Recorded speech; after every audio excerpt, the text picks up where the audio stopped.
Hello friend, स्वागत है आप सभी का अपने चैनल आस्क बोर्ड में। बाबू हम लाइव आ चुके हैं, आप लोग भी लाइव आ जाइए और बता दीजिए आवाज की क्वालिटी, वीडियो की क्वालिटी सब चीज बढ़िया है कि नहीं है। तो चलिए बच्चे एक बार शेयर कीजिए, बुलाइए सभी स्टूडेंट को। आज के क्लास में बहुत ही ज्यादा मजा आने वाला है, क्योंकि आज के क्लास में हम लोग पढ़ने वाले हैं क्लास 12th बायोलॉजी का 40 ऐसे गेस ऑब्जेक्टिव प्रश्न जो आपकी फाइनल बोर्ड परीक्षा के लिए बहुत ज्यादा महत्वपूर्ण होने वाला है। तो सभी बच्चों को गुड इवनिंग। सभी बच्चे एक बार लाइव आइए और एक बार इस वीडियो को शेयर कर दीजिए। यहाँ पे हम आपको बतलाना चाहते हैं कि हम यहाँ पे क्या पढ़ाने वाले हैं। तो हम पढ़ाने वाले हैं आपको क्या, क्लास 12th का बायोलॉजी का टॉप 40 यहाँ पे क्या पढ़ाने वाले हैं। ध्यान दीजिएगा मेरे प्यारे छात्र और छात्राओं और साथियों। यहाँ आप देख लीजिए 40, यहाँ देखिए टॉप 40 MBBI गेस ऑब्जेक्टिव प्रश्न बताएंगे जो आपके एग्जाम के लिए बहुत ही ज्यादा इंपॉर्टेंट होगा। तो आप फटाफट इस वीडियो को शेयर कीजिए, बुलाइए अपने दोस्त साथी को। अब देखिए चैनल पे आप लोग अगर पहली बार आए हैं, चैनल को आप लोग सब्सक्राइब कर दीजिए और सब्सक्राइब करने के बाद से बेल आइकन को दबा के आप लोग ऑल पे कर लीजिए, ताकि जब भी लाइव क्लास हो नोटिफिकेशन आपके पास पहुंचता रहे। साथ में अगर आप लोग लाइक नहीं किए हैं बाबू, लाइक कीजिए फटाफट। सभी बच्चे एक बार लाइक कर दीजिए, ताकि जब भी लाइव क्लास हो यहाँ पे आपके पास नोटिफिकेशन पहुंचे। लाइक कीजिएगा, हमारा मनोबल बढ़ेगा।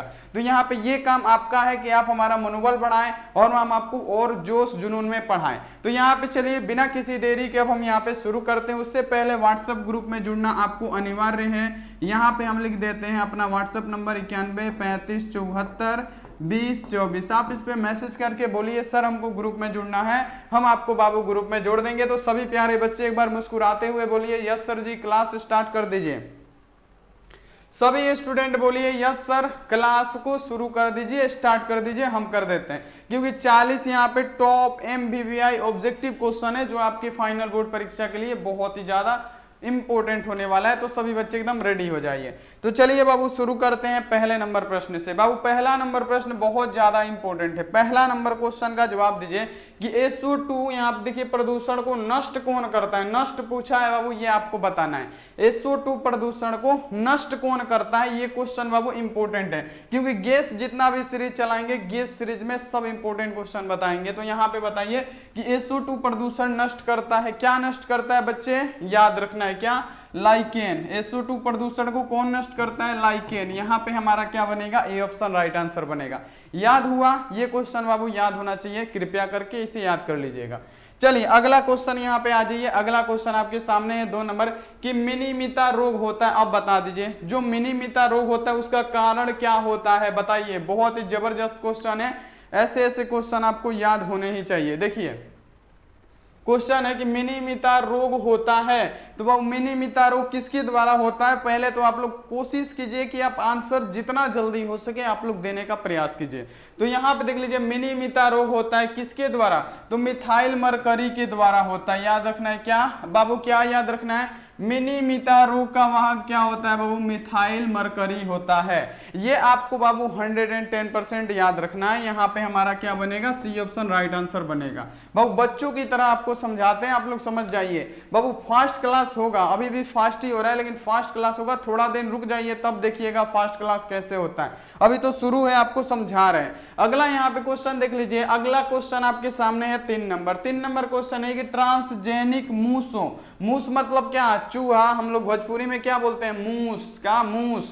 तो यहाँ पे देखिए क्या लिखा है, ट्रांसजेनिक मूस यानी ट्रांसजेनिक चूहों का प्रयोग किसके लिए कर सकते हैं। यानी जो ट्रांसजेनिक चूहे होते हैं उसका प्रयोग किसके लिए किया जाता है। तो जितने भी ट्रांसजेनिक जो चूहे होते हैं ना, उसमें क्या करते हैं, जो यहाँ देखिए जितना भी टीकाकरण होता है बाबू, वैक्सीनेशन होता है, सबसे पहले क्या होता है, ट्रांसजेनिक चूहों पे देके यहाँ पे क्या किया जाता है बाबू, मतलब उसका मतलब क्या किया जाता है, उसका यहाँ पे मतलब सुरक्षा की जांच किया जाता है कि उस पर क्या हो रहा है, उस पर कोई असर हो रहा है कि नहीं हो रहा है, किस पे किया जाता है। तो बाबू जो यहाँ पे देख लीजिए क्या है, ट्रांसजेनिक मूसों का प्रयोग किया जा रहा है। तो बाबू वैक्सीन की सुरक्षा की जांच है, तो कि वैक्सीन कारगर है कि नहीं है। एक ही बार इंसान पर देंगे और कहीं कारगर नहीं हुआ तो इंसान का तो खात्मा हो ही जाएगा, जिस पे होगा वो क्या होगा, खत्म है, उसका तो टाई टाई फिश। इसीलिए यहाँ पे क्या, ट्रांसजेनिक जो चूहे होते हैं, जो मूस सब होता है, उस पे क्या किया जाता है, वैक्सीन की सुरक्षा की जांच किया जाता है। तो यहाँ पे हमारा क्या बनेगा बाबू,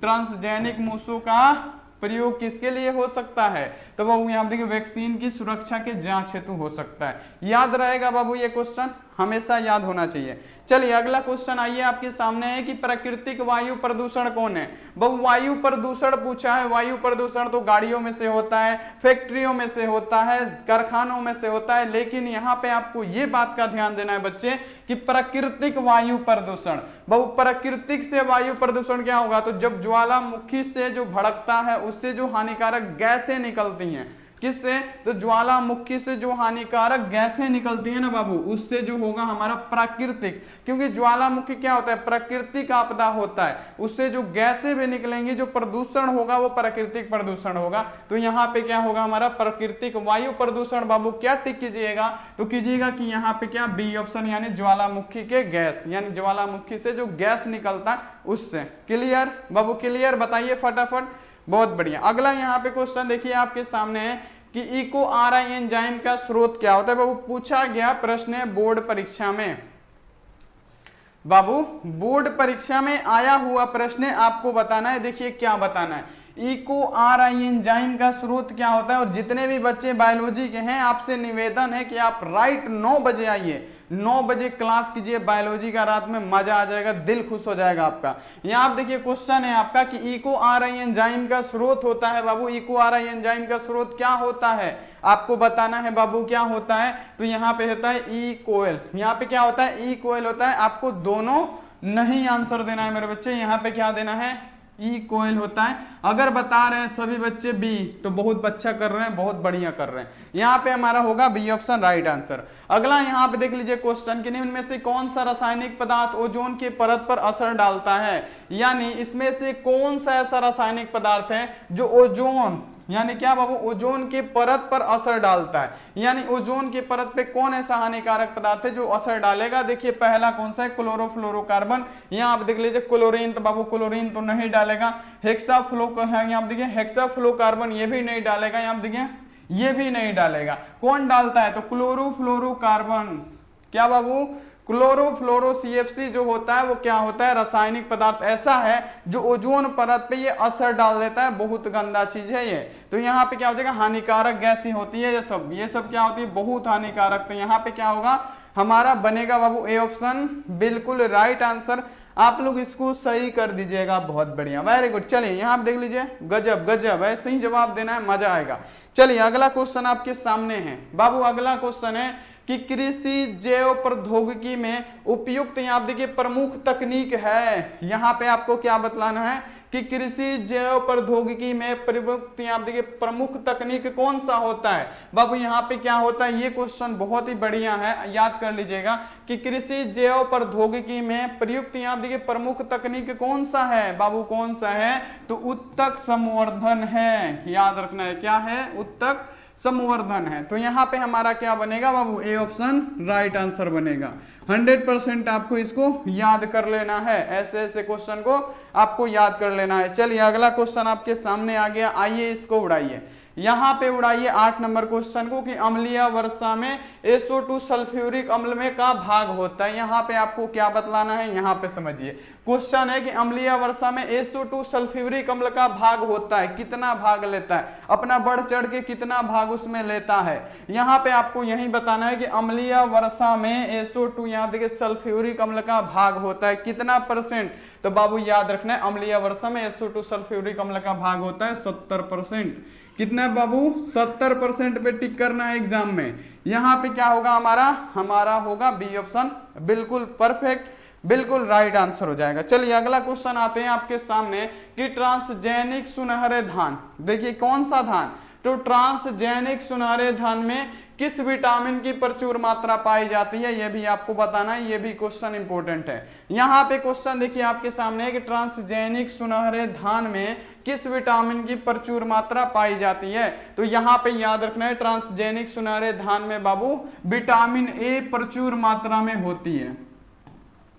ट्रांसजेनिक, यहाँ आप देख लीजिए सुनहरे जो धान होते हैं उसमें कौन सी विटामिन प्रचुर मात्रा में आप याद कर लीजिएगा बच्चे, क्या आपको याद करना है कि सर जी विटामिन ए प्रचुर मात्रा में पाई जाती है। बाबू दबा के एक बार लाइक शेयर कीजिए, बुलाइए सभी बायोलॉजी के स्टूडेंट को और तहलका मचाइए। अगला यहाँ पे क्वेश्चन देख लीजिए कि इनमें से कौन ग्रीन हाउस गैस है। अब देखिए ये क्वेश्चन आया हुआ है, क्वेश्चन बैंक का ये क्वेश्चन है, इसको छोड़ना आपको बिल्कुल भी नहीं है, छोड़ना आपको लिए पाप हो जाएगा। ये यहाँ पे बताइए निम्नलिखित में से कौन ग्रीन हाउस गैस है। बाबू ग्रीन हाउस गैस कौन सी होती है, याद रखना है। कौन, methane green house gas, chlorofluorocarbon, क्या मीथेन यहाँ पे green house, chlorofluorocarbon green house, carbon dioxide green house, इनमें से सभी क्या राइट आंसर।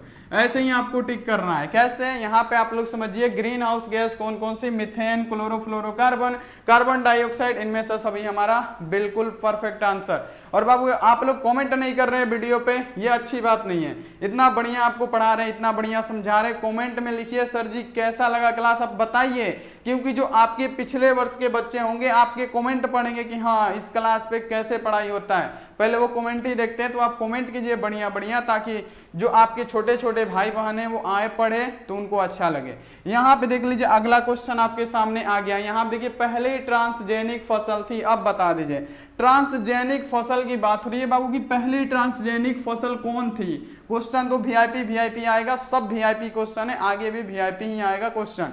यहाँ पे देख लीजिए पहली ट्रांसजेनिक फसल थी बाबू, कौन थी, तो पहली ट्रांसजेनिक फसल हमारी तंबाकू, खैनी, नाम जानते हैं ना खैनी।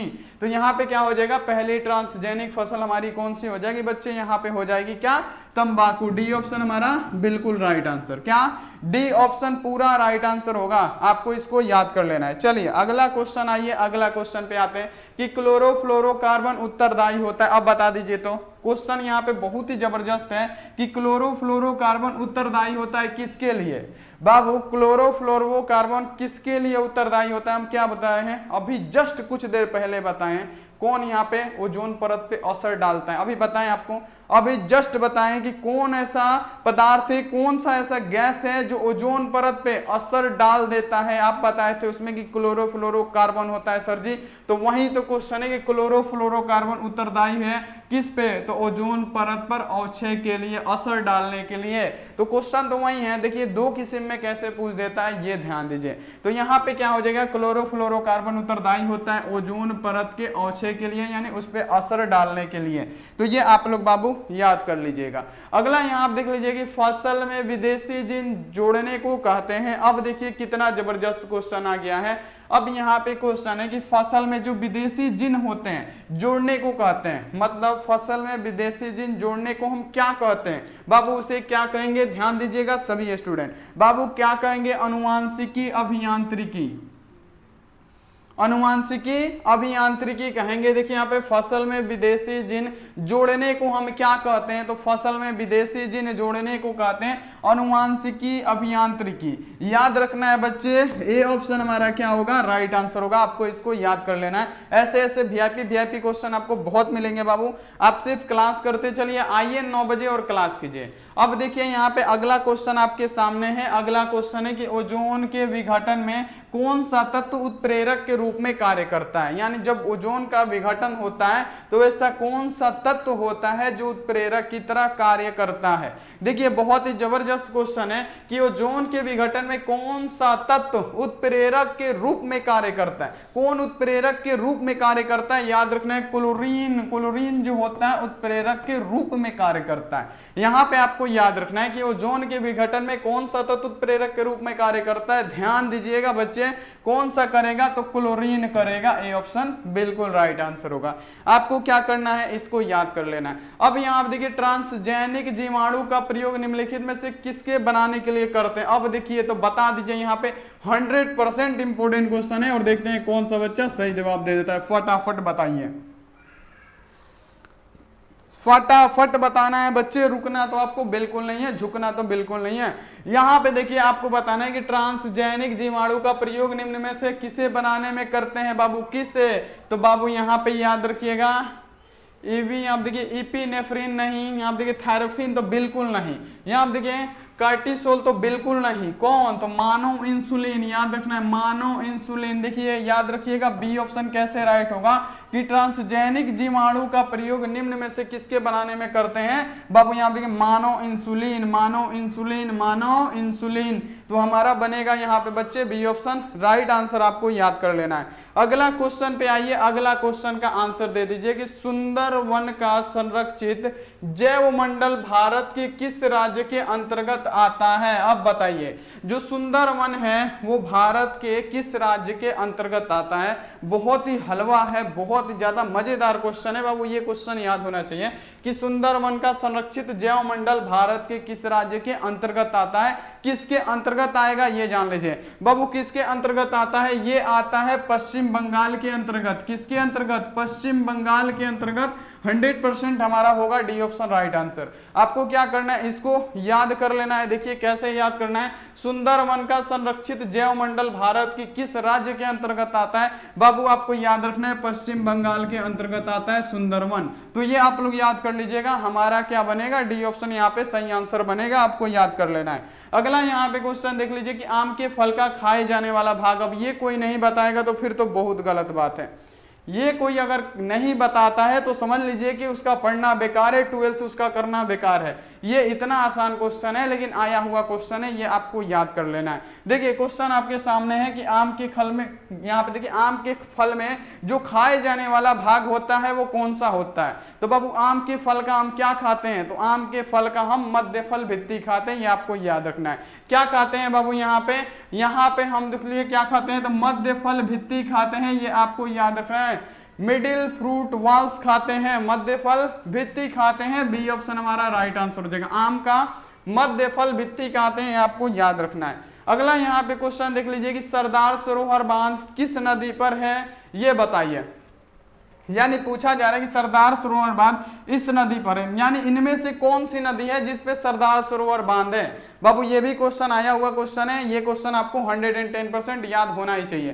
क्वेश्चन आपके सामने है, बताइए कि सरदार सरोवर बांध इस नदी पर बना है, किस नदी पर बना है बाबू, याद रखना है सरदार सरोवर बांध नर्मदा नदी पे बना हुआ है, सरदार सरोवर नर्मदा नदी, बी ऑप्शन हमारा 100% राइट आंसर। ये क्या करना है, आपको याद करते चलना है, बहुत ही बढ़िया क्वेश्चन है। क्वेश्चन है यहाँ पे कि सरदार सरोवर बांध किस नदी पे बना है बच्चे, सरदार सरोवर बांध हमारा नर्मदा नदी पे बना है, बी ऑप्शन हमारा बिल्कुल राइट आंसर होने वाला, याद रखिएगा। अगला यहाँ आप देखिए तोते का सबसे अत्यधिक उम्र क्या है, यानी यहाँ पे बताना है तोते का सबसे अत्यधिक उम्र क्या होता है बाबू। तोता का सबसे अत्यधिक उम्र बाबू कितना वर्ष, बताइए आंसर, रुकना नहीं है, फटाफट बताइए तोते का कितना वर्ष होता है। चलिए जल्दी से जल्दी आंसर देने की कोशिश कीजिए, जल्दी से जल्दी। तोते का सबसे अत्यधिक उम्र बाबू 140 वर्ष। कौन से option, D option, D option पे टिक कीजिए, लगाइए आंसर, इसको लगाइए आंसर, यहाँ पे क्या डी ऑप्शन आपको लगाना है, बहुत बढ़िया। चलिए अगला क्वेश्चन आपके सामने आ गया कि नंदनकनन चिड़ियाघर जाना जाता है। अब देखिए ये क्वेश्चन भी इंपॉर्टेंट है आपके 12th के एग्जाम के लिए। अगर आप बायोलॉजी के स्टूडेंट है तो ये क्लास आपको करना बहुत ज्यादा अनिवार्य है। देखिए क्वेश्चन आपके सामने है कि नंदनकनन चिड़ियाघर जाना जाता है, नंदनकनन चिड़ियाघर किसके लिए प्रसिद्ध है, तो नंदनकनन जो चिड़ियाघर है सफेद टाइगर्स के लिए प्रसिद्ध है। तो यहाँ पे आपको कुछ भी टिक नहीं करना है, ये याद रखना है कि जो नंदनकनन चिड़ियाघर है बाबू किसके लिए प्रसिद्ध है, तो याद रखना है कि सफेद टाइगर्स के लिए प्रसिद्ध है। सफेद टाइगर्स किसके लिए, सफेद टाइगर्स के लिए प्रसिद्ध है कौन, तो नंदनकनन चिड़ियाघर। ये आपको बाबू हमेशा याद रखना है, हमारा सी ऑप्शन 100% राइट आंसर होगा, ये आपको 100% बाबू याद रखना है। अगला यहाँ पे आ जाइए कि किसमें तिर्यक द्विखंडन पाया जाता है, जवाब दीजिए किसमें तिर्यक द्विखंडन पाया जाता है। तिर्यक द्विखंडन किसमें पाया जाता है, आखिर ये जवाब देना है। तो तिर्यक द्विखंडन बाबू आपको याद रखना है किसमें, अगर आपसे पूछे तिर्यक द्विखंडन किसमें पाया जाता है बाबू, आपको बताना है सिराटियम। सिराटियम में क्या होता है, तिर्यक द्विखंडन होता है, सिराटियम में तिर्यक द्विखंडन होता है। डी ऑप्शन पे आप लोग टिक कीजिएगा, गलती का कोई गुंजाइश नहीं है, गलती नहीं करना है। अब यहाँ पे बताइए कान्हा राष्ट्रीय उद्यान प्रसिद्ध है, बहुत सारे किताबों में बुकों में दे रखा है कि तेंदुए के लिए, लेकिन तेंदुए पे टिक मार दीजिएगा, क्या होगा आपका तेंदुआ बाहर आ जाएगा, यानी एक नंबर आपका खत्म हो जाएगा। यहाँ आप देखिए कान्हा राष्ट्रीय उद्यान प्रसिद्ध है, तो कान्हा राष्ट्रीय उद्यान किसके लिए प्रसिद्ध है, तो बाबू यहाँ देखिए तेंदुआ के लिए नहीं है, यहाँ चिड़ियों के लिए नहीं है, घड़ियाल के लिए नहीं है, बाघों के लिए प्रसिद्ध है बाबू। किसके लिए, याद रखना है कान्हा राष्ट्रीय उद्यान बाघों के लिए प्रसिद्ध है बाबू, किसके लिए, टाइगर्स के लिए प्रसिद्ध है। 22 का क्या होगा हमारा बनेगा सी ऑप्शन, पूरा दबा के 100% राइट आंसर। आप लोग तो सबसे पहले क्या कीजिए, जितने स्टूडेंट लाइव है सभी के सभी बच्चे एक बार क्या कीजिए, लाइक कीजिए। तो फटाफट सभी बच्चे, बहुत जबरदस्त क्लास चल रहा है, लाइक कीजिए, चैनल को आप लोग सब्सक्राइब कर दीजिए, फटाफट कीजिए इतना काम। अब यहाँ देखिए पेडियोजेनेसिस किस लार्वा में पाया जाता है ये बताना है। पेडियोजेनेसिस किस लार्वा में पाया जाता है, यहाँ पे ध्यान दीजिएगा। तो पेडियोजेनेसिस किस में पाया जाता है यहाँ पे आपको बताना है। तो यहाँ देखिए टीनिया में नहीं पाया जाता है, राना में भी नहीं पाया जाता है, तितली में तो पाया ही नहीं जाता है। तो यहाँ देखिए पेडियोजेनेसिस किस लार्वा के अंतर्गत आता है, किस लार्वा में ये पाया जाता है, आपको याद रखना है। फेसियोला में पाया जाता है पेडियोजेनेसिस, किसमें, पेडियोजेनेसिस फेसियोला में पाया जाता है, ये आपको याद रखना है। क्या होगा हमारा बनेगा बी ऑप्शन राइट आंसर। आपको इसको याद कर लेना है, एक एक टॉपिक क्लियर कराएंगे जब यहाँ पे आपका क्रैश कोर्स स्टार्ट करेंगे, एक एक पॉइंट को आपके दिमाग में डाल देंगे पूरा, बिल्कुल आपको टेंशन नहीं लेना है। तैयारी तो आपकी ऐसी होगी कि टॉपर आपकी बार आस्क बोर्ड से ही आएगा। अब यहाँ देखिए 24 नंबर की, ओजोन परत किस प्रकार की किरण से जैव मंडल की सुरक्षा करता है। यहाँ देखिए जो ओजोन परत होता है किस प्रकार की किरण से, यानी कौन सी ऐसी किरण है जिसे जैव मंडल की सुरक्षा प्रदान करता है, ये आपको बताना है। क्वेश्चन देख लीजिए कि ओजोन परत किस प्रकार की किरण से जैव मंडल की सुरक्षा प्रदान करता है। तो इंफ्रारेड किरण से नहीं, एक्स किरण से नहीं, गामा किरण से नहीं, अल्ट्रा वायलेट किरणों से करता है। याद रखना है किससे, अल्ट्रा वायलेट रेस यानी अल्ट्रा वायलेट किरणों से करता है सुरक्षा प्रदान। यहाँ पे आपको ऐसे याद रखना है बेटे, यहाँ पे बी ऑप्शन हमारा राइट आंसर हो जाएगा, आप लोग इसको याद कर लीजिएगा। अगला यहाँ आप देखिए पार्थोजेनेसिस पाया जाता है, बताइए यहाँ पे फटाफट, यहाँ पे पार्थोजेनेसिस आखिर कहाँ पाया जाता है, पार्थोजेनेसिस कहाँ पाया जाता है। देखिए क्वेश्चन आपके सामने है, पार्थोजेनेसिस पाया जाता है। 25 का आप लोग क्या जवाब दीजिएगा, एक बार आप लोग जवाब दे दीजिए, फिर तो हम हैं ही। किसमें पाया जाता है पार्थोजेनेसिस, फटाफट बता दीजिए यहाँ पे, फटाफट 25 का राइट आंसर दे दीजिए यहाँ पे बाबू। यहाँ पे देखिए पार्थोजेनेसिस पाया जाता है स्पोरोसिस्ट में, किसमें, स्पोरोसिस्ट में, याद रखना है किसमें, इस सब में नहीं पाया जाता है। एक्सोटोल लार्वा में नहीं, यहाँ देखिए सर्केरिया में नहीं पाया जाता है, मेरासीडियम में नहीं पाया जाता है, स्पोरोसिस्ट में पाया जाता है। बच्चे बी ऑप्शन राइट कीजिए, टिक कीजिए फटाफट, यहाँ पे इसका राइट आंसर होगा। अगला यहाँ पे देख लीजिए क्वेश्चन कि सर्दियों के दौरान जंतु अक्रिय हो जाते हैं। क्या अक्रिय, सक्रिय नहीं, अक्रिय, सक्रिय मतलब क्या, एक्टिव, अक्रिय मतलब क्या, नॉन एक्टिव। यहाँ पे आपको ये बताना है बाबू, यहाँ पे आपको, यहाँ पे देखिए, यहाँ पे आपको बताना है यहाँ पे कि सर्दियों के दौरान जंतु अक्रिय हो जाते हैं, यह क्या कहलाता है। तो बाबू सर्दियों के दौरान अगर यहाँ देखिए जंतु अक्रिय हो रहे हैं, ये क्या कहलाएगा, तो शीत निष्क्रियता कहलाएगा। ये आपको याद रखना है, ये न्यू क्वेश्चन है, याद होना चाहिए सभी को कि सर्दियों के दौरान जंतु अक्रिय हो जाते हैं, क्या कहलाते हैं बाबू, शीत निष्क्रियता कहलाते हैं। हमारा होगा बी ऑप्शन इसका राइट आंसर। अगला यहाँ पे क्वेश्चन देख लीजिए कि पिस्टिया में कायिकी प्रवर्धन किसके द्वारा होता है। पिस्टिया में कायिकी प्रवर्धन किसके द्वारा होता है बच्चे, पिस्टिया में कायिकी प्रवर्धन, तो यहाँ पे याद रखना है पिस्टिया में कायिकी प्रवर्धन ऑफसेट के द्वारा होता है। याद रखिएगा पिस्टिया में कायिकी प्रवर्धन ऑफसेट के द्वारा ही होता है, आपको याद रखना है। B option 100% right. आपको क्या करना है, इसको याद कर लेना है कि पिस्टिया में कायिकी प्रवर्धन किसके द्वारा बाबू, पिस्टिया में कायिकी प्रवर्धन ऑफसेट के द्वारा। बी ऑप्शन टिक मारिए, फटाफट आंसर दीजिए। अगला क्वेश्चन आपके सामने है, अगला क्वेश्चन का आंसर दे दीजिए यहाँ पे कि अगुणित कोशिकाओं के संलयन की प्रक्रिया को डैश कहते हैं। यानी आपको बताना है कि अगुणित कोशिकाओं के संलयन की प्रक्रिया को हम लोग क्या कहते हैं। इंपॉर्टेंट क्वेश्चन है, फटाफट यहाँ पे देख लीजिए, फटाफट देख लीजिए यहाँ पे क्या कहते हैं इसको। यहाँ पे आपको बताना है कि अगुणित कोशिकाओं के संलयन की प्रतिक्रिया को हम क्या कहते हैं। तो अगुणित कोशिकाओं के संलयन की प्रतिक्रिया को क्या कहते हैं, याद रखना है संयुग्मन कहते हैं, संयुग्मन, संयुग्मन। यहाँ पे क्या होगा, डी ऑप्शन बिल्कुल राइट आंसर होगा बाबू। 40 टॉप इंपोर्टेंट क्वेश्चन है, टॉप यहाँ आप देखिए 40 इंपोर्टेंट क्वेश्चन है, आपको याद होना ही चाहिए, आपको याद होना ही चाहिए, ये आप लोग याद कर लीजिएगा। अगला क्वेश्चन देख लीजिए कि वायु संरचना का ज्यामितीय, यहाँ पे देखिए वायु संरचना का ज्यामितीय रूपांतरण किसकी यहाँ पे देखिए विशिष्टता है। यहाँ पे आपको बताना है कि यहाँ देखिए आयु संरचना की ज्यामितीय निरूपण किसकी विशिष्टता है बाबू, किसकी विशिष्टता है। तो ये किसका होता है, तो समष्टि का होता है। किसका, समष्टि का, याद रखना है समष्टि का। यहाँ पे किसका, वायु संरचना का ज्यामितीय रूपांतरण किसकी यहाँ पे देखिए क्या होता है, विशिष्टता होता है। तो यहाँ देखिए समष्टि का होता है। बी ऑप्शन राइट कीजिए, टिक कीजिए, बी पे सही कीजिए इसका आंसर। बहुत बढ़िया। अगला यहाँ पे क्वेश्चन देख लीजिए, अगला क्वेश्चन है 30 नंबर। 30 नंबर मतलब क्या, 30 नंबर क्वेश्चन है कुकुर यानी डॉग का संभावित जीवन काल, यानी कुत्ते का जीवन काल कितने दिनों तक, कितने वर्षों तक का होता है। बाबू ये भी क्वेश्चन आया हुआ क्वेश्चन है, इसको हल्के में बिल्कुल भी नहीं लेना है, फटाफट आपको आंसर देना है। चलिए बहुत बढ़िया। यहाँ पे बाबू आपको बताना है, देखिए कुकुर यानी यहाँ देखिए डॉग का संभावित जीवन काल, बाबू याद रखना है डॉग का संभावित जीवन काल हमारा होता है 20 वर्षों का। यहाँ पे हमारा हो जाएगा ए ऑप्शन यहाँ पे बिल्कुल राइट आंसर। अब देखिए यहाँ पे चरम समुदाय किस क्षेत्र में पाया जाता है, बता दीजिए। तो तोड़ दीजिए इस क्वेश्चन को, फोड़ दीजिए।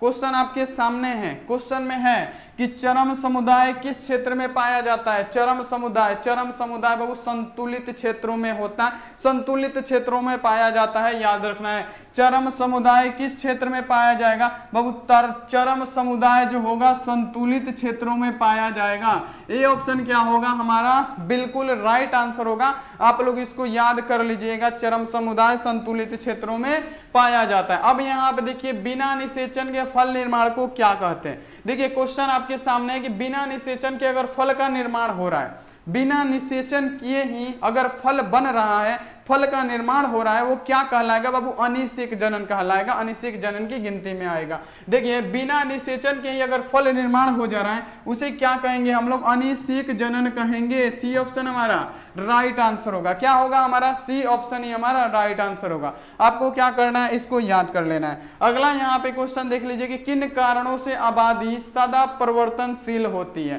क्वेश्चन देख लीजिए कि किन कारणों से जो आबादी होती है सदा परिवर्तनशील रहती है, बदलती रहती है, किन कारणों से। तो बाबू ये आपको याद रखना है, क्या याद आपको ये रखना है कि किन कारणों से, तो भौतिक कारणों से और जैविक कारणों से, दोनों से क्या होता है, आबादी सदा परिवर्तनशील रहती है, बदलती रहती है, उलटफुल होते रहता है। देखिए कैसे, यहाँ देखिए तो जो भौतिक है और जैविक है, इन्हीं कारणों से सदा क्या होता है, आबादी परिवर्तनशील रहती है। सी ऑप्शन हमारा क्या होगा बाबू, राइट आंसर होगा। अगला यहाँ पे क्वेश्चन देख लीजिए कि निम्नलिखित में से कौन मिथ्या फल है बाबू। मिथ्या फल पूछा गया प्रश्न है कि मिथ्या फल कौन सा है, मिथ्या फल कौन सा है, मिथ्या फल है सेब, सेब सेब सेब, याद रखना है। क्या मिथ्या फल क्या है, मिथ्या फल हमारा सेब है, मिथ्या फल सेब है, यहाँ पे आपको याद रखना है, मिथ्या फल सेब है। यहाँ पे देख लीजिए सेब है, इसका राइट आंसर होगा। चलिए बहुत बढ़िया। अब यहाँ देखिए किस फल का बीजचोल का, यहाँ देखिए सॉरी, यहाँ देखिए अगर आपसे पूछ दे कि किसका मांसल पुष्पासन खाया जाता है, तो सेब का ही मांसल पुष्पासन खाया जाता है, ये आपको याद रखना है। अब यहाँ देखिए जैव व्यवस्था में सबसे यहाँ देखिए सुस्पष्ट इकाई को क्या कहते हैं। अब यहाँ पे बताइए कि जैव व्यवस्था में सबसे सुस्पष्ट जो इकाई होती है उसे हम लोग क्या कहते हैं। तो एकदम आसान क्वेश्चन है बाबू कि जैव व्यवस्था में सबसे सुस्पष्ट इकाई को हम लोग जीव कहेंगे। क्या कहेंगे, तो जीव कहेंगे। यहाँ पे आप लोग याद रखिएगा, जीव कहते हैं। डी ऑप्शन हमारा राइट आंसर हो जाएगा। अगला यहाँ पे क्वेश्चन देखिए सामने है कि मनुष्य की प्राथमिक शुक्राणुओं में यहाँ पे पूछा गया है प्राइमरी में ओटोमोस की संख्या बाबू कितनी होती है। लगाइए इस क्वेश्चन को, उड़ाइए इस क्वेश्चन को। क्वेश्चन आपके लिए बहुत ही वीआईपी है। वीआईपी क्वेश्चन ये है, आपको बताना है कि मनुष्य के प्राथमिक शुक्राणु कोशिका में यहाँ पे पूछा गया कि ओटोमोस की संख्या कितनी होती है। तो प्राथमिक में पूछा है तो ओटोमोस हमारे 44 हो जाएंगे। कितने बाबू, 44 होंगे। 44 44 44। यहाँ पे क्या होगा हमारा बनेगा क्या, ए ऑप्शन में है ना, ए ऑप्शन राइट आंसर। आपको इसको याद कर लेना है। अगला क्वेश्चन देख लीजिए यहाँ पे कि विज्ञान जो अनुवांशिकी को पर्यावरण से जोड़ता है क्या कहलाता है। बाबू इंपोर्टेंट क्वेश्चन है, याद रखिएगा, इंपोर्टेंट है, याद कर लेना है। क्वेश्चन आपके सामने है, विज्ञान जो अनुवांशिकी को पर्यावरण से जोड़ देता है क्या कहलाता है। जो विज्ञान अनुवांशिकी को अगर पर्यावरण से जोड़ेगा हम उसे बोलेंगे जाइकोलॉजी। जिकोलॉजी बोलिए, जाइकोलॉजी बोलिए, सब सेम होता है। देखिए यहाँ पे क्या होता है, विज्ञान जो अनुवांशिकी को पर्यावरण से जोड़े जाइकोलॉजी कहलाता है। सी ऑप्शन हमारा राइट आंसर हो जाएगा। यहाँ पे चलिए हाइड्रिला में रंध्र कहाँ पाए जाते हैं बता दीजिए। हाइड्रिला में रंध्र कहाँ पाए जाते हैं, तो बहुत सारे बोलते हैं पत्तियों पे, तनों पे, दोनों पे, इनमें से कोई नहीं। देखिए हम आपको क्या बतलाए हैं, एक बात आपको बहुत बढ़िया से बतलाए हैं कि जो हाइड्रिला होता है वो जलीय जंगली घास होता है। क्या होता है, हाइड्रिला एक जलीय जंगली घास है और इसमें रंध्र तो होता ही नहीं। अगर जलीय जंगली घास है तो रंध्र इसमें नहीं पाया जाएगा। हाइड्रिला क्या है, हाइड्रिला एक जलीय जंगली घास है। ट्रम्पा क्या है, ट्रम्पा एक जलीय जंगली घास है। ये सब होते हैं, इसमें क्या होता है, रंध्र होता ही नहीं है तो पाया कहीं नहीं जाएगा, यानी इनमें से कोई नहीं हमारा राइट आंसर होगा। यहाँ पे आपको इसको याद रखना है। अब देखिए यहाँ पे अगला क्वेश्चन यहाँ पे देखिए कि हवा के वेग को किस यंत्र द्वारा मापा जाता है। बाबू हवा के यंत्र को यहाँ पे मापना है। बहुत सारे बच्चे हाइड्रोमीटर बोलेंगे लेकिन गलत हो जाएगा। देखिए यहाँ पे फोटोमीटर, इलेक्ट्रोमीटर सब गलत। हवा के यंत्र को बाबू किसके द्वारा मापा जाता है, अगर पूछ देगा एग्जाम में आपको क्या करना है, एनेमोमीटर पे टिक करके आना है बाबू। किस पे, एनेमोमीटर पे। तो हवा के वेग को किस यंत्र द्वारा मापेंगे, तो एनेमोमीटर के द्वारा मापेंगे। हमारा बनेगा ए ऑप्शन यहाँ पे टकाटक राइट आंसर। अगला यहाँ पे क्वेश्चन देख लीजिए 40 नंबर की, परागकण का बाह्यचोल बना होता है। फटाफट अंतिम क्वेश्चन है, उड़ा दीजिए इस क्वेश्चन को।